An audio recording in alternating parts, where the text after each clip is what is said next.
sababaha kalifa in ay heshiyaan labadan YouTuber waxaan ka hadli doonaa sababaha kalifa iyo qofka isku keenay ama qofkii ka dambeeyay in heshiiskooda oo dhaco ama ay noqdaan hal meel ka soo wada jeestaan ay noqdaan si wada jir ah waana wax lagu farxo boqolkiiba boqol waan ogahay in ama ka kugu noqonayso ama ka aragto sawirkan ama la yaaban tahay labadan qofood ama labadan YouTuber sababaha isku keenay ama sababta kaliftay in ay sawir isla galaan ama ay hal meel ay ku wada kulmaan adiga idaawanayo la yaab fara badan bay kula tahay laakiin aniga ilama ahan la yaab ama wax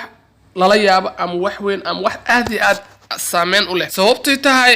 dunidu wax waliba way ka dhacaan ama dawlado shisheeye ama dawlado waligood cadow isku ahaa ay wax isku noqonayaan ama ay ku wada heshiiyaan wax easy ah ama wax basiid ah marka tan waxa dhigi karnaa ama tan tusaale u tahay ama qof waliba oo Soomaaliyeed ama dhalinyaro walba oo Soomaaliyeed oo si walba isku dagaalan aakhirka ama noloshooda damba way heshii doonaan ama waxay noqon doonaan laba qofood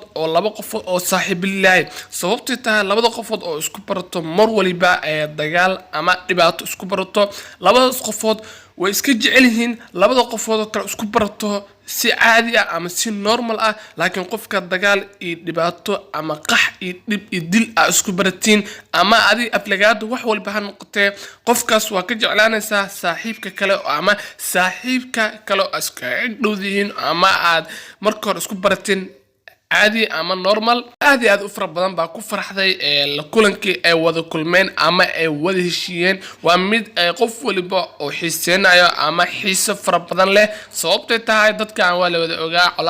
علاتي كده حسي أما أي مركي أي دنك يوتيوب أي بلابين دجالكي كوب بلابين وحاب جرو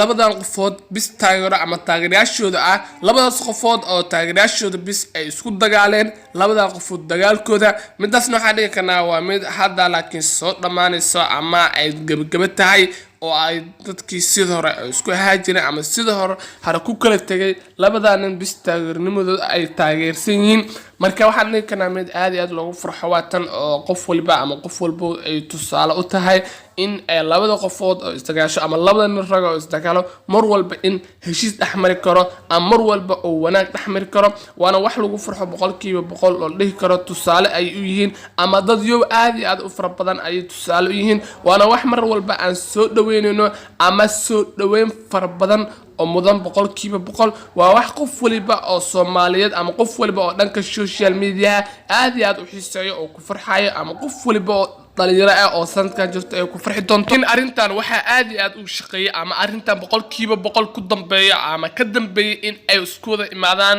labadan YouTuber oo hal wadan isla jooga waxa aad iyo aad ugu dambeeyay arintan saaxiibkiisa Drisli Cabdi saaxiibkaas oo la masterneen ninkaas baa boqolkiiba boqol arintan aad iyo aad ka shaqeeyay ama in ay isku imaadaan ay noqdaan wada jir ama ay hal meel ka soo wada jeestaan waana wax lagu farxo boqolkiiba boqol in uu ka shaqeeyo wanaagaas dhan ama ay saaxiibtinimadaas dhan oo u muujinayo labadan qofood in ay mar walba ay wada kulmaan ama ay wada heshiyaan waxaana dhigi karnaa waa wax boqolkiiba boqol lagu farxo marka waxa dhigi karnaa saaxiibka wuxuu ka shaqeeyaa ama arin aad iyo aad u muhiim ah ama arin qof walba looga baahnaa inay ka shaqeyso ama ay looga baahnaa qof walba labadaas qofood ka agdhow in ay ka shaqeeyaan laakiin wiilkaas ayaa ka shaqeeyay waxaan dhigi karnaa waa wax aad soo dhaweyn leh ama wax aad iyo aad loo soo dhaweynayo ama wax aad iyo aad loogu farxayo ay taageerayaashooda labada taageerayaal ama taageerayaasha idil ay ku wada farxayaan